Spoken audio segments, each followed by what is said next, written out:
day for ballots cast in person during the first day of early voting. Hear how Oconee County is handling the increase in voters. UGA students and university administration comment on the state of diversity and inclusion on campus. I don't want this to be performative activism. I want this to be something that is still talked about next year.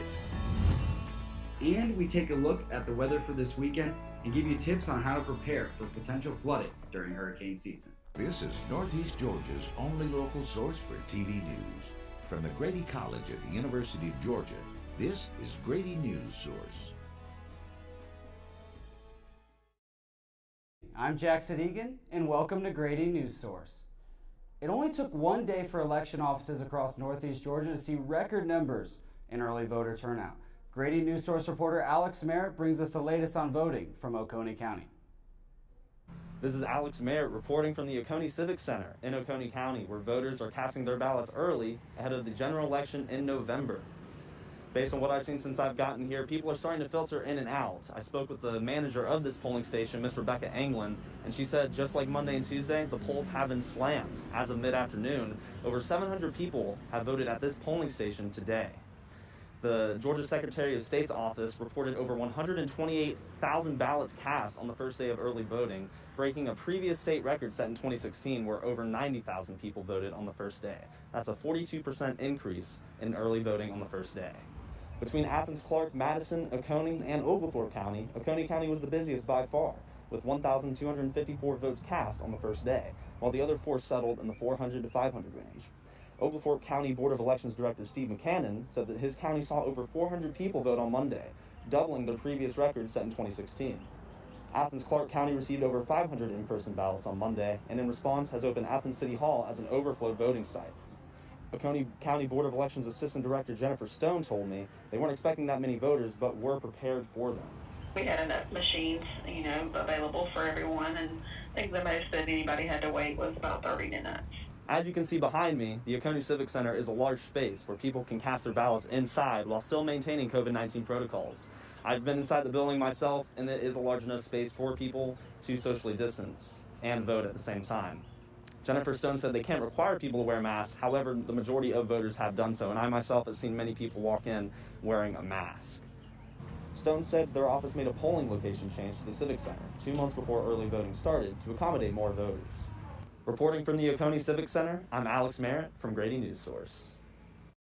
Errors written on more than 11,000 absentee ballots raised concerns among Athens-Clarke County voters about whether their votes will still count.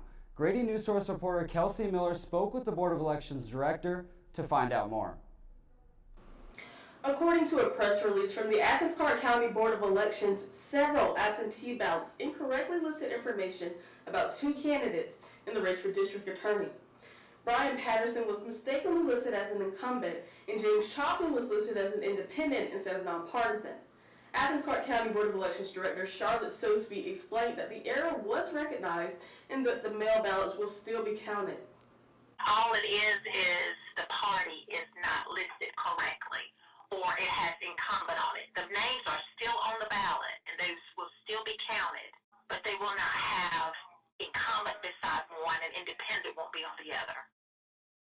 The Athens-Clarke County Board of Elections mailed a letter to all voters who use these ballots acknowledging the error and saying that subsequent ballots and electronic voting machines will not feature the error.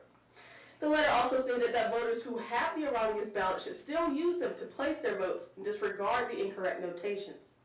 If you would like any more information, you can contact the ACC Board of Elections office at 706-613-3150. And if you haven't mailed your ballot yet, there are 6 Dropbox locations you can use to mail your ballot until 7 p.m. on November 3rd. Reporting for Grady Newsource, I'm Kelsey Miller. Over the last several election cycles, Athens, Clarke, and the surrounding counties have been on the opposite ends of the political spectrum. Newsource reporter Nathan Moore went through the voting data to find out why. Clarke County is a blue dot in a red ocean. Home to the largest city in northeast Georgia, Athens-Clarke County has always been a bit different than the surrounding counties, and that is certainly the case at the polls. Here we have data from the last presidential election back in 2016, and this data looks pretty similar to the last 3 major election cycles here in northeast Georgia, including the governor's race in 2018 and the District 10 election cycle also in 2018. As you can see, the surrounding rural counties, much more red-leaning than Clark County here in blue. Dr. Charles Bullock, a political science professor at UGA and published author, said the difference is mostly due to population size and demographics. In Georgia, you only find Democratic counties where you find heavily urban counties, with the exception of the rural black belt counties. And again, those are at or near majority black. So the Democratic counties, what do they have? Well, they have a better educated population.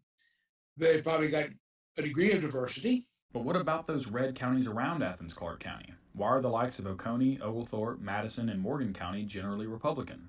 Rural counties without substantial minority populations, they're all Republican. In terms of surrounding counties, the degree of Republicanism would depend upon what the size of the minority population is. He added that this is largely the case in rural counties across the country, not just in Georgia. And he says that he expects this trend to continue in this upcoming election.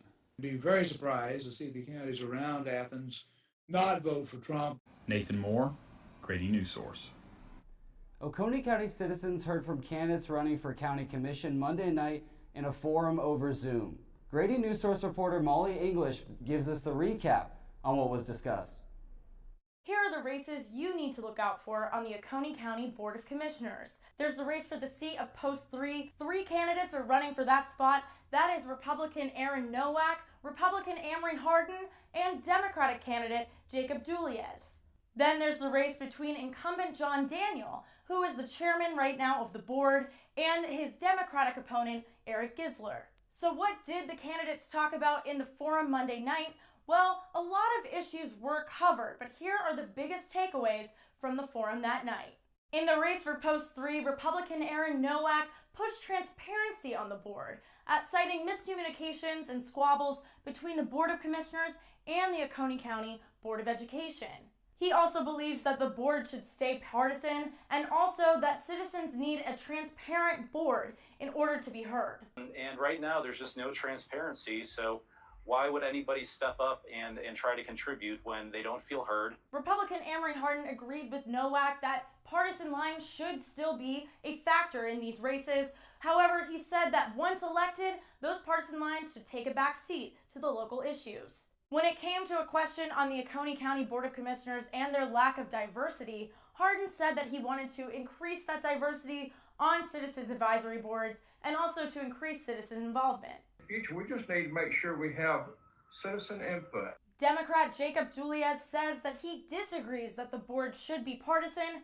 In his words, I think it does have a tendency to make these what should be local races more partisan than they need to be. The back half of the forum focused more on the race between incumbent Daniel and Democrat Gisler. On the question of whether or not the board should be partisan, while Daniel said that it should be. And what we do locally is a lot different than what happens up in Washington.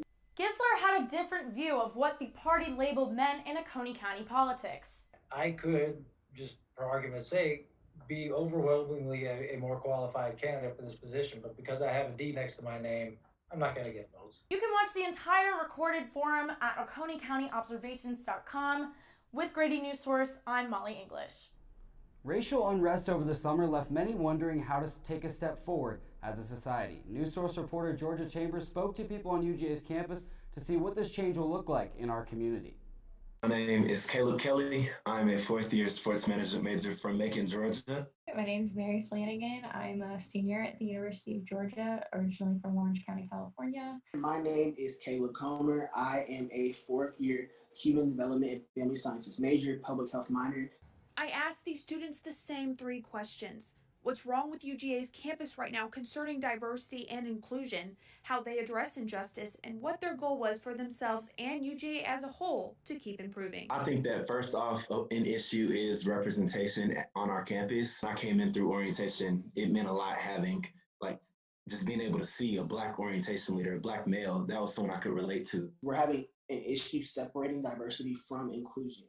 So we can have these minorities here, but whether they're able to feel included and present in organizations is a whole different matter. There's a lot that could be done to make things more accessible for all students. I feel like UGA's idea of diversity and inclusion is taking our minority students and making them poster children. UGA Representative Michelle Cook says that a key to moving forward as a university lies in diversity education. One of the things that we can do best for our entire community is diversity education in the sense of awareness, making people aware of what this means for us to be part of such a community and what it means when individuals on that community feel like they don't belong. I address injustice through education. Fighting fire with fire is not the best option. Educating people that I grew up with and even my family members about, hey, this is wrong. Like we're wrong. That's the biggest step that I take in my life. I think we all can play a part in posting things, holding our friends accountable, like doing all that we can in our own power. I don't think this is like a profession. I think this is a lifestyle we all should be a part of so we can make effective change. Aside from diversity education and accountability, a common goal is to keep this conversation going well past the year 2020. We can't really make change until more people step up and challenge their friends and also just like try to speak up. Our goal is to ensure that the University of Georgia is an inclusive and welcoming place for all people where everyone can be successful. I don't want this to be performative activism. I want this to be something that is still talked about next year. Georgia Chambers, Grady Newsource. Up next, a new grading policy that is taking effect at Clark County District Schools, and a decision from the Barrow County Board of Commissioners on a proposed rezoning. Every year, 40% of all food in the U.S. never gets eaten. 40%. That's almost half the food we produce. Food waste is a serious problem. It impacts all of us. And it's expensive. Your family is throwing $1,500 a year in the trash. We're working hard to put food waste on the chopping block. And you can do the same at home. Learn how to cook it, store it, and share it. Just don't waste it. Go to savethefood.com.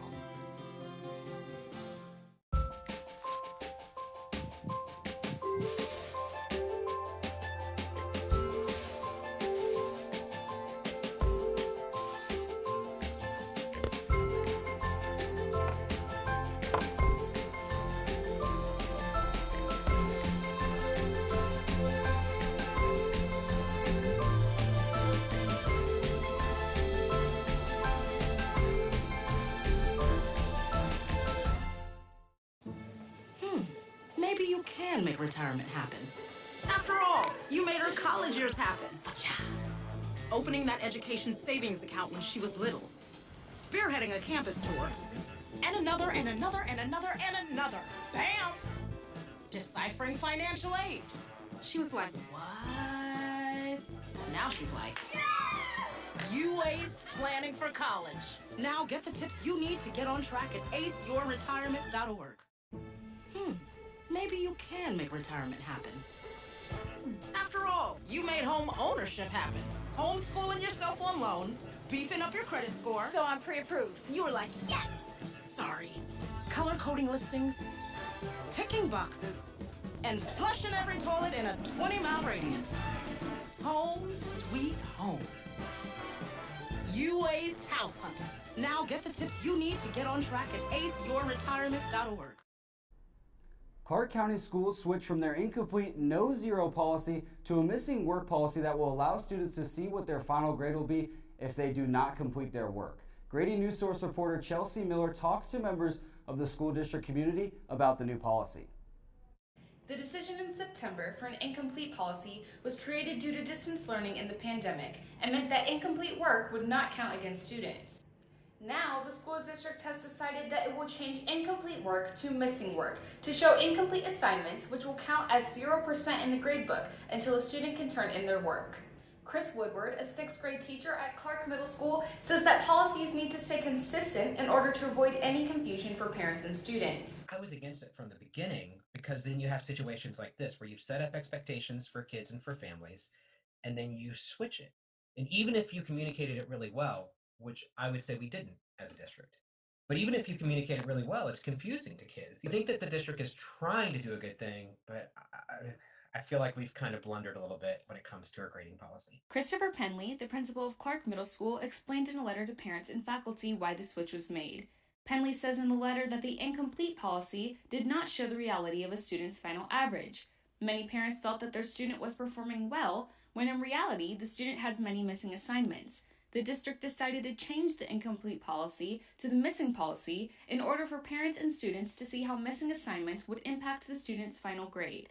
Woodward says that although he believes the sudden switch was confusing for the community, he does prefer the missing work policy because it will teach students that it is important to act as responsible students. If I don't go one step above and hold them, not accountable, but again, think about who they can be and lead them there, then I'm doing them a disservice. If I'm just loving on them to feel good, it's not about them, it's about me. Matt Pruitt has 3 kids in the Clark County School District. Pruitt says that although he does prefer non-penalizing grading practices like the incomplete policy, the missing work policy is a nice middle ground because it shows students what they need to complete without causing them to lose hope for their grade. If a student is already not turning in this work, there's probably a reason for that. And that reason is not going to be addressed by giving them a 0. I think it can kind of create a downward spiral. Penley says in the announcement that students can turn in missing assignments at any point before the end of the quarter without penalty. Chelsea Perry, Grady Newsource. The Barrow County Board of Commissioners voted to deny a proposed rezoning of 53 acres of land off Highway 211 that upset the Barrow community. Grady Newsource reporter Henry Fletcher has more on this story. I'm here at Lex Stone Road, which is the proposed location of a rezoning project that was intended on building residential buildings, such as apartment homes and townhomes. Barrow County residents were upset by the proposal because they thought that issues of population and traffic would arise from the project. The rezoning area is roughly 1 mile south of the intersection of Highways 211 and 124, which is already a common area for congestion and traffic. Some Barrow residents made a petition to show the public's opposition to the proposal. This petition got 1,284 signatures. Before this meeting, the Barrow County Planning Commission recommended that the Board of Commissioners deny this proposal. Last night's final vote on the proposal came out to 5-2 in favor of denying the proposal. Henry Fletcher, Grady Newsource. Expect clear skies and a nice fall breeze this Saturday. Newsource reporter Danielle Harvey has your weekend outlook and a few fall weather tips, all coming up next. See on page 4 that the projections need to be flood next Thursday. Seriously? Thursday? Can't do that. This is really inconvenient. I have yoga that day. I have no time for this. So. I can't do Thursday, but I can do Friday. Disasters don't plan ahead. You can. Talk to your loved ones about how you're going to be ready in an emergency. Don't wait. Communicate.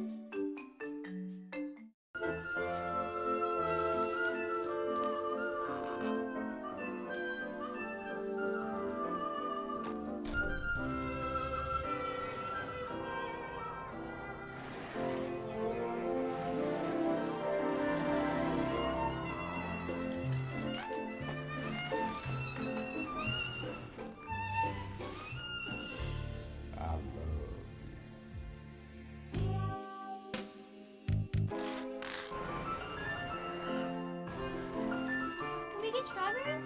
Okay.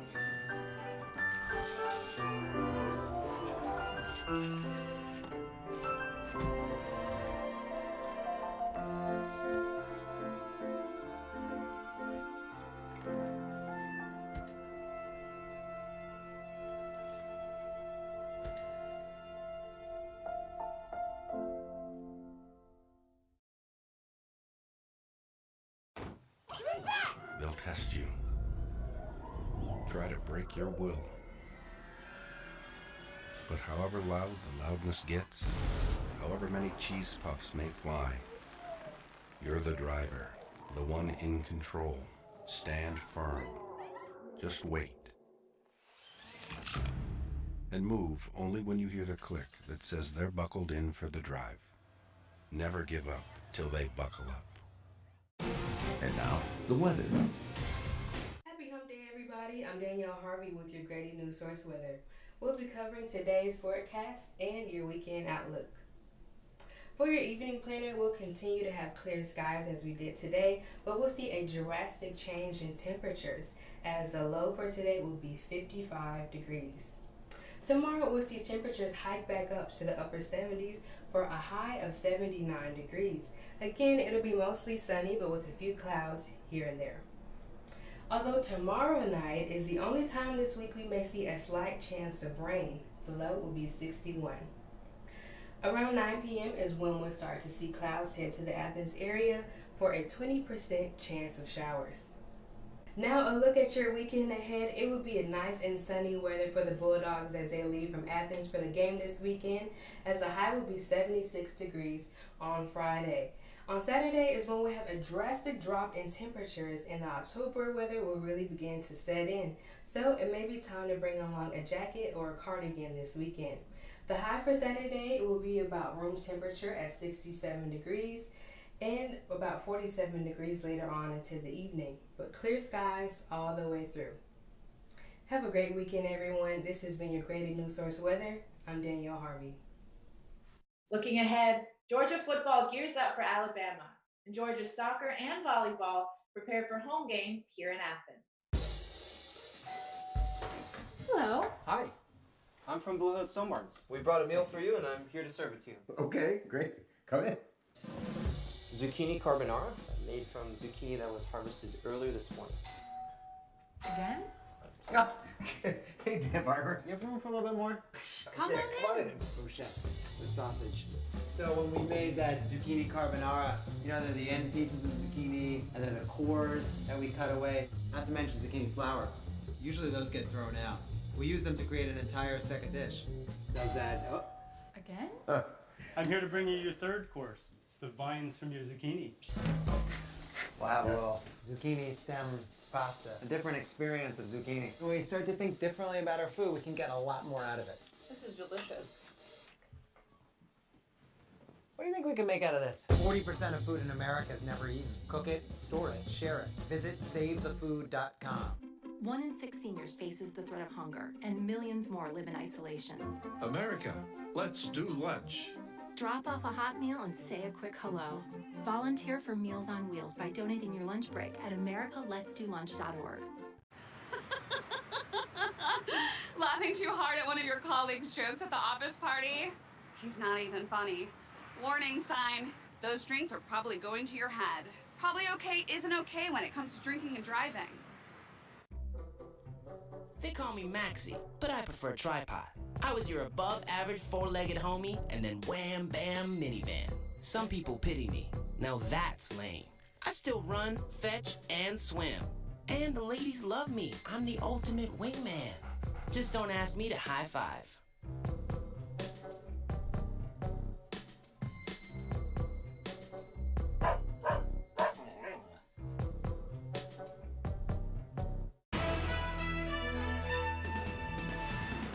Now, sports.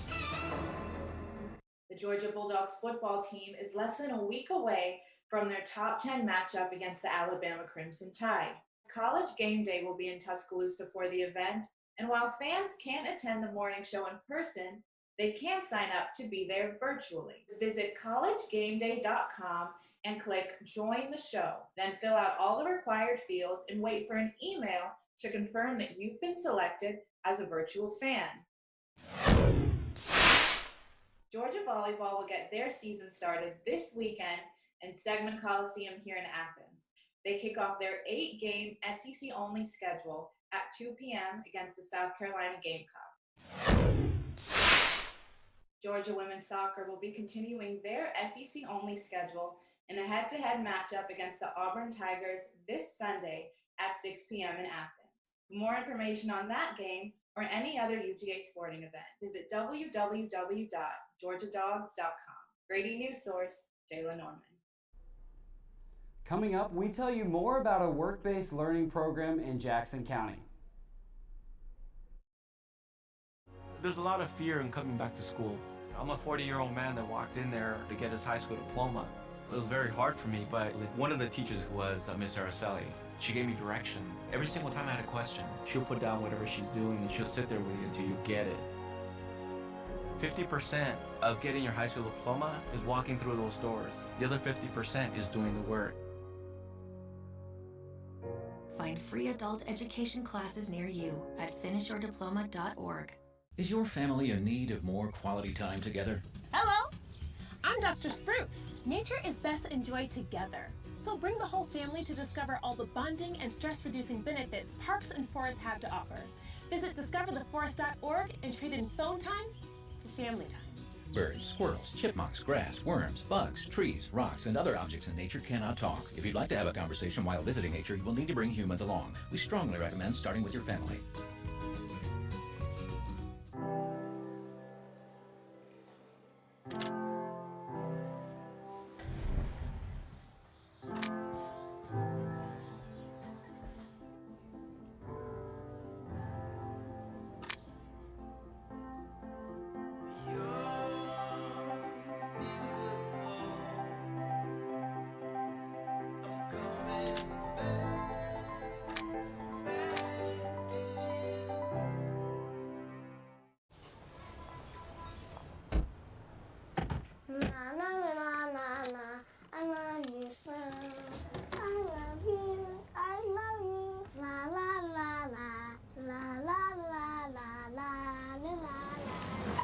We're here.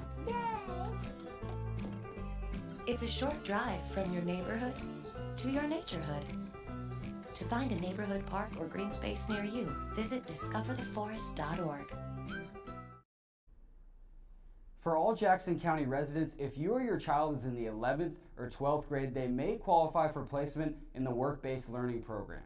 The Jackson County school system encourages all students who are at least 16 years of age with a defined career path to have career-related experiences prior to graduation. The work-based learning program will allow students to take their classroom experiences to the work field while participating in jobs that relate directly to the school curriculum. Students will be required to complete an internship or some level of training as part of the program.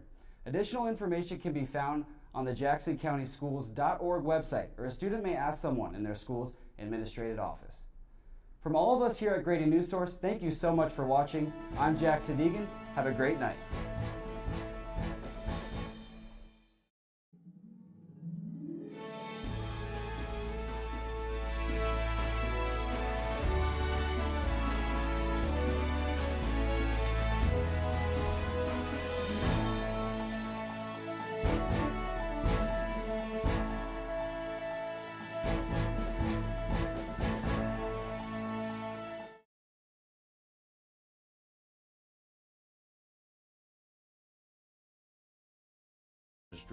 Nor the Board of Regents of the University System of Georgia.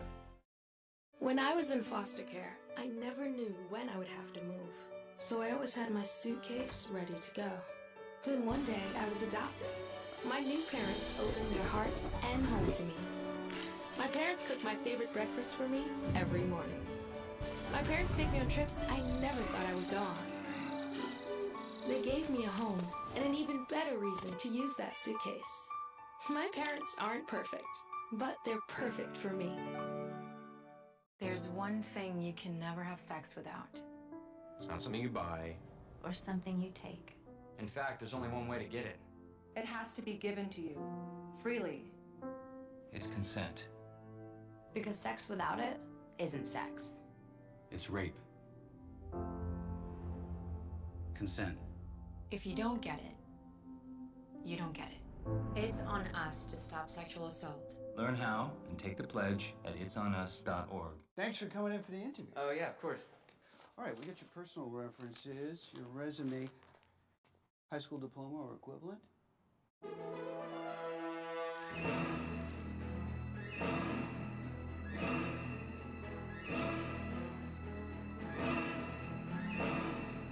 Skip the drama. Get your diploma. Yes, it's right there. Great. Take that first step towards a better future. Find free adult education classes at finishyourdiploma.org. Look at me. Hey. Raymond, look at Mommy. Maybe the light hurts his eyes. Maybe she's just not hungry. Maybe he can't hear us. Maybe we're not stimulating him enough. Maybe it's a phase.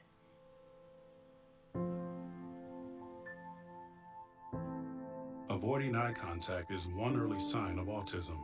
Learn the others today. The sooner it's diagnosed, the better.